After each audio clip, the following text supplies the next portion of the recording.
Warning: sensitive images.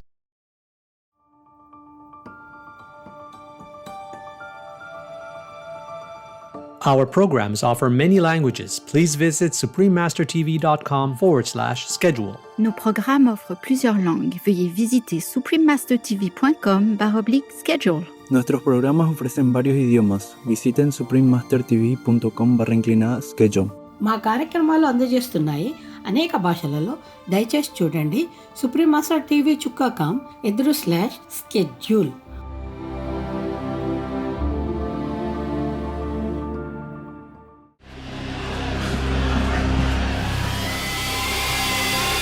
So I see the human-animal relationship as deeply broken right now, and one of our greatest challenges is to find a way of altering the trajectory we're on.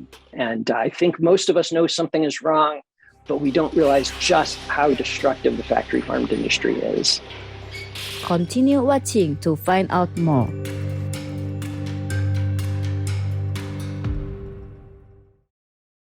In our prayers, we ask for compassion from the divine.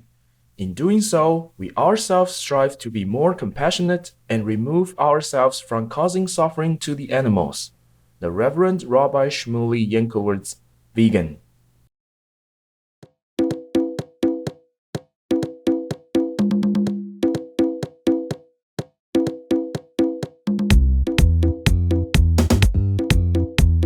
Compassionate viewers, Akumen Tufika means how are you in French Guyanese Creole. The generous people of French Guiana wish you abundant bliss from heaven. I'm Shachalo.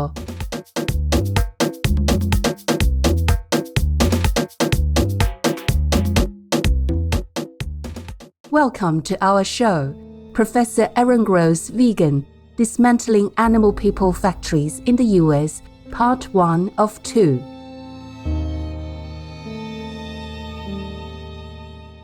Today, we meet with Dr. Aaron Gross, a vegan professor in the Theology and Religious Studies Department at the University of San Diego in the US, who has been devoted exclusively to putting an end to animal people raising factories. As well as being an advocate for animal people, he is also an internationally respected expert on animal people and religion. He is currently serving on the Faith Advisory Council of the Humane Society of the United States. Dr. Gross is on a mission to eradicate animal people raising in the United States. He says that once people have an accurate and clear picture of what's really going on in this gruesome industry, they will choose to stop supporting it. The professor talks about the broken relationship between humans and animal people, which is expressed very clearly in how we treat animal people as a food commodity. In many ways, the different kind of power and responsibility that humans have. I can shape the lives of many animals just by virtue of being, a member of this species. Humans seem to be able to work at large scales of cooperation in flexible ways. And at first, it doesn't sound like much, but that's what allows you and me here to be on satellite television, coordinating with, literally millions of people. That's something that's very unique to be able to work in these really large numbers, but do it in flexible, creative ways. So ants and bees can work together in huge numbers, but they seem to have a pretty limited repertoire. Our chimpanzee and gorilla and elephant mammal colleagues seem to be able to cooperate in very sophisticated ways, but they don't do it in thousands and tens of thousands and millions. That seems to be this uniquely human thing, which of course goes back to that first thing I mentioned, which is our power and our responsibility in the way we shape the planet. Dr. Gross explains that the broken relationship between humans and animal people shows up in what he calls the constant horror show that is the animal people raising industry. We really have a constant horror show. I think eating is a very fundamental thing. I think it shapes our personality. It materially shapes the world. I mean, in basic ways, like it shapes our atmosphere. It determines the microbiome that shapes the diseases we get. Like the human-animal relationship is just absolutely profound. And the biggest one is the relationship we have with the animals that are involved in agriculture. And currently, with meat eating being the way it is and industrial farming dominating, we just have this incredible fracture in human-animal relationships. No matter what your ethical system is, we live in a nightmare right now where a kind of farming that is really predicated upon animal suffering is the norm.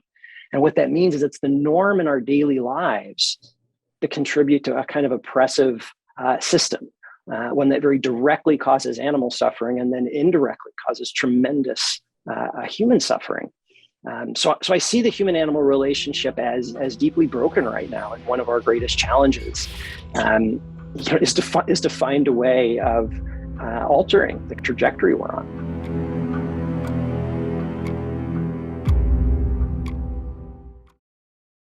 Vegan, because we are for the love of God.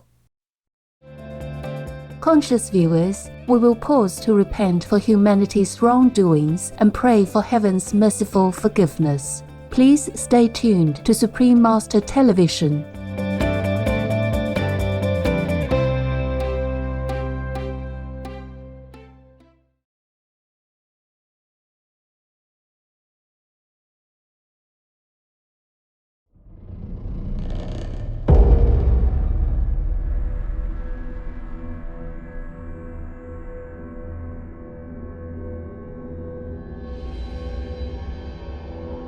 Welcome back, kind-hearted viewers. According to Dr. Aaron Gross, as well as the tremendous suffering inflicted upon animal people in the meat industry, there are many other sinister repercussions that affect every corner of society. Factory farming has so many problematic aspects. I mean, in some ways, the most striking thing is how many different issues of our day converge in factory farming, where most obviously there's tremendous animal suffering, and then it doesn't take us too long to realize there's tremendous ecological damage. It's the largest contributor to climate change when we look at things globally. In the United States here, apparently, the cars are worse, but in the global context, it's literally our eating of animals, which is the major driver of climate change. And then we could go on to the way in which it's impacting human communities, the way in which it's tied in the US to various racist practices that are exploiting poor people, the way in which factory farms are located in places where they essentially destroy land values, pollute the air in ways that make people sick. Dr. Gross talks about how the animal people raising industry is connected with the likelihood of pandemic diseases. He says that COVID has been a wake-up call to the reality of how profoundly we are all connected with the larger environment. One of the kind of facts that is now in wide discussion because of coronavirus is that most of the new diseases that human beings are facing are what the scientists call zoonotic. That is, they are diseases that are from organisms that are moving between humans and animals, from viruses or other sorts of little microorganisms that don't just stay with one species, but move between them. So the Center for Disease Control in the United States estimates that 3 out of every 4 new and emerging infectious diseases is zoonotic. So what they're basically telling us is 75% of all infectious disease of any kind is tied to our relationship with animals and what's going on in the animal world. And what that means very specifically is agriculture, because the relationship with animals that is at the large enough scale to really shape, for better or for worse, pandemic risk is our relationship with farmed animals. And factory farming is the perfect recipe for increasing pandemic risk. And things can be much worse than the coronavirus. Dr. Gross explains how the extreme concentration of animal people in the meat and dairy industry is a recipe for disaster in the face of contagious disease. The United States has this peculiar name for factory farming. We call them confined animal feeding operations. That's the legal term that the USDA uses to regulate them. Confined. and concentrated. This is the definition of a factory farm. So the first move that industrial farming does is a risk for the creation of a viral mutation. But it doesn't stop there. The factory farm goes further. It wants the animals to be genetically uniform. So this increases the risk further. It's as if we were in a population where one person got the virus, almost certainly everybody else is gonna get it. That's an additional risk factor. And then beyond that, the conditions on factory farm mean the animals are chronically sick. They're ill, they're suffering, their immune systems are compromised. And so they are more likely to get sick in the first place. So we're literally doing the opposite of all the things that everyone now knows are what you would do if you want to reduce the likelihood of viral mutation. We're just creating a petri dish. And the reason we're not addressing it is because of an incredibly powerful lobby, an incredible amount of money, which is being made by this industry. It's a totally different game. And the folks who are running the meat industry now are running it in a way which is causing a slow-moving disaster.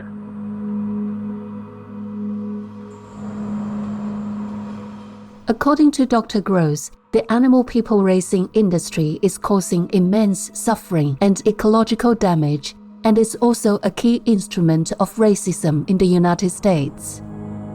Industrial farming is really a key instrument of racism in this country, and the way in which we have to recognize the industrial farm as one of the pillars that supports the exploitation of Black and brown people in the United States. And this was particularly profoundly visible in the pandemic. Dr. Gross explains the impact on the workers' lives in the industry when they were declared an essential service during the pandemic. They used strong arm tactics to force people back to arm by threatening their livelihoods and their work. People were forced back to work, and we saw most or many of the COVID hotspots in the entire United States coming out of slaughterhouses towns. And this was duplicated globally. We have to realize this wasn't just workers who were getting this. These were virtually entirely people of color. This is an issue of race and racism. The meat industry uses racism to run a dirty business, and it shows up most profoundly in the way that the slaughter and processing industry is run. The industry is doing this blatantly. It's deeply broken, and I think most of us know something is wrong, but we don't realize just how destructive the factory farmed industry is.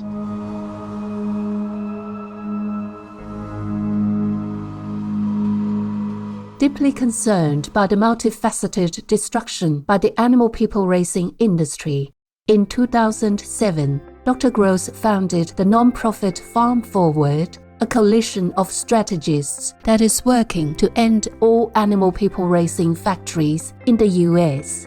In 2017, Dr. Gross also founded the Better Food Foundation, a non-profit organization that is solely focused on working for vegan diet change in individuals, institutions, and our culture. Through grant making, advocacy campaigns, and building coalitions, the Better Food Foundation has been supporting other groups, leaders, and initiatives, especially in communities of color, religious institutions, and academia. For example, through its successful advocacy campaign called Default Veg, the foundation has enlisted at least 48 institutions, such as Harvard University's Office of Sustainability, to make plant-based meals their default at their events and cafeterias. This method has been shown to motivate diners to increase their choice of veg options by an average of 60%, thus greatly reducing animal people consumption.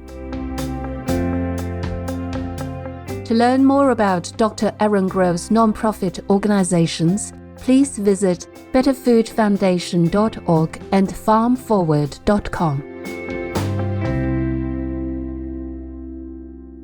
Vegan side effect.